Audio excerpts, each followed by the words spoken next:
بسم اللہ الرحمن الرحیم۔ یہ 563 قبل مسیح کی بات تھی جب قدیم ہندوستان کی ریاست کپل وستو کے بادشاہ سدودن کے گھر ایک لڑکا پیدا ہوا جس کا نام سدھارتھ رکھا گیا۔ اس کی پیدائش پر شاہی نجومیوں نے ایک حیرت انگیز پیشن گوئی کی کہ یا تو یہ بچہ بادشاہ بنے گا یا ایک سادھو، لیکن یہ جو بھی بنا اس کے جیسا کوئی نہ ہوگا اور رہتی دنیا تک اس کا نام یاد رکھا جائے گا۔ سدھارتھ گوتم بدھ کیسے بنے؟ آپ کے ایسے کیا تعلیمات تھی جس نے پورے ایشیا پر چھاپ چھوڑ دیے؟ کیا آپ اللہ کے نبی تھے جو ہندوستان کی سرزمین پر بھیجے گئے؟ اس متعلق علماء کی کیا رائے ہے؟ ہم آج اس ویڈیو میں ان تمام سوالات کے جواب جانیں گے۔ بادشاہ سدودن نے سدھارتھ کو ایک کامیاب بادشاہ بنانے کے لیے ہر طریقے سے تیار کیا۔ سدھارتھ کو دنیا کے تمام تر حقیقتوں سے دور رکھا گیا۔ ان کے لیے کمل کے تالاب بنائے گئے، پوشاکیں اور خوشبوئیں جنوبی ہند سے منگوائی گئیں۔ ان کے لیے بڑے بڑے محل اور کمرے تیار کروائے گئے۔ ہر وقت نوکر اور خادم ان کے ارد گرد موجود رہتے۔ 16 برس میں ان کی شادی یاسودھرا نامی ایک لڑکی سے ہوئی اور کچھ سال بعد ان کے یہاں ایک لڑکی کی پیدائش بھی ہوئی۔ سدھارتھ کو اللہ نے ایک نرم دل اور حساس مزاج عطا کیا تھا، اس لیے آہستہ آہستہ انہیں دنیا میں رہنے والے لوگوں کے دکھ درد کا اندازہ ہونے لگا اور انہیں یہ بات سمجھ آنے لگی کہ یہ دنیا صرف خوشی اور آرام کا نام نہیں بلکہ مصائب و مشکلات کی جگہ بھی ہے۔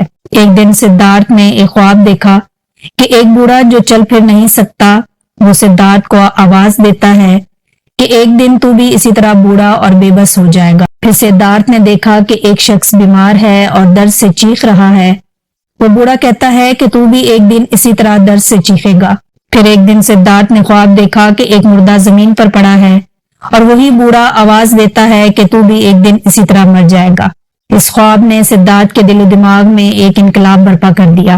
سدھارتھ اپنی بیوی، بچے، محل اور تمام آرام و آرائش کو چھوڑ کر سچائی کی تلاش میں نکل پڑے۔ جب سدھارتھ محل سے نکلے اس وقت ان کی عمر 29 سال تھی۔ انہوں نے تمام قیمتی لباس اور زیورات اتار دیے اور فقیروں جیسے کپڑے پہن کر کئی برس تک ایک جوگی کی طرح اس فکر و تلاش میں پھرتے رہے کہ دنیا کے دکھ درد اور بیماریوں سے رہائی کیسے ممکن ہو سکتی ہے۔ کچھ سالوں تک سدھارتھ جوگیوں اور فقیروں سے علم حاصل کرتے رہے لیکن انہیں کوئی تسلی بخش جواب نہ ملا۔ پھر وہ سوچ و فکر میں ڈوب گئے اور جنگلوں میں چلے گئے۔ انہوں نے کئی برس تک اپنے جسم کو تکلیفیں پہنچائیں اور بھوکے بھی رہے۔ آخرکار سدھارتھ جنگلی انجیر کے درخت کے نیچے مراقبے میں بیٹھ گئے اور عہد کیا کہ جب تک انہیں صحیح جواب نہ ملے گا وہ اس درخت کے نیچے سے نہیں اٹھیں گے۔ سدھارتھ نے اس پوری رات ایک سوچ میں گزاری۔ صبح ہوتے ہی سدھارتھ کو عرفان کی روشنی نظر آئی اور انہیں اپنے سوالوں کا جواب مل گیا۔ وہ سدھارتھ سے سدھارتھ گوتم بدھ بن گئے۔ دراصل بدھ کے معنی ہے خدا کا عارض۔ یہیں سے گوتم بدھ انسانیت کے لیے ایک عظیم پیغام لے کر نکل کھڑے ہوئے۔ بدھ نے ہندوستان کے کئی شہروں کا سفر کیا اور لوگوں کو بت پرستی کو چھوڑ کر امن، محبت اور شانتی کی دعوت دی۔ 483 قبل مسیح تک بدھ کے کئی ہزار پیروکار بن چکے تھے۔ کئی شہروں میں تبلیغ کرنے کے بعد گوتم بدھ اپنی آبائی شہر کپل وستو پہنچ گئے۔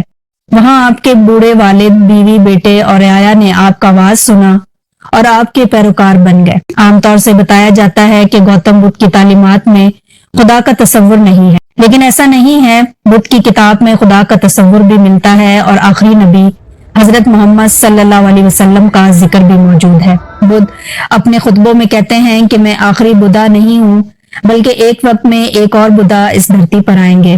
وہ پاک ہوں گے، زیادہ روشن اور پر نور ہوں گے اور متریا ہوں گے۔ متریا کے معنی رحمت کے ہیں۔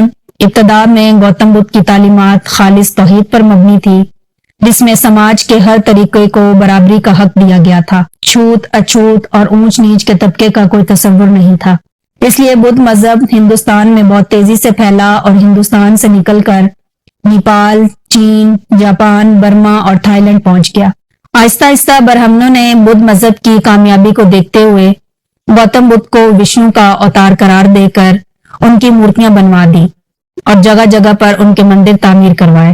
اس طرح گوتم بدھ کی توحیدی تعلیمات کو بدل دیا گیا اور بدھ مت کی کتابوں میں بھی تحریف کر دی گئی۔ ویسے حضرت عیسیٰ علیہ السلام کی تعلیمات کو ان کے پیروکاروں نے بگاڑ کر بالکل تبدیل کر دیا تھا۔ بدھ مت کے ماننے والوں اور برہمنیوں نے بھی بدھ کی تعلیمات کو پوری طرح بدل کر رکھ دیا۔ اب سوال یہ اٹھتا ہے کہ کیا گوتم بدھ اللہ کے نبی تھے؟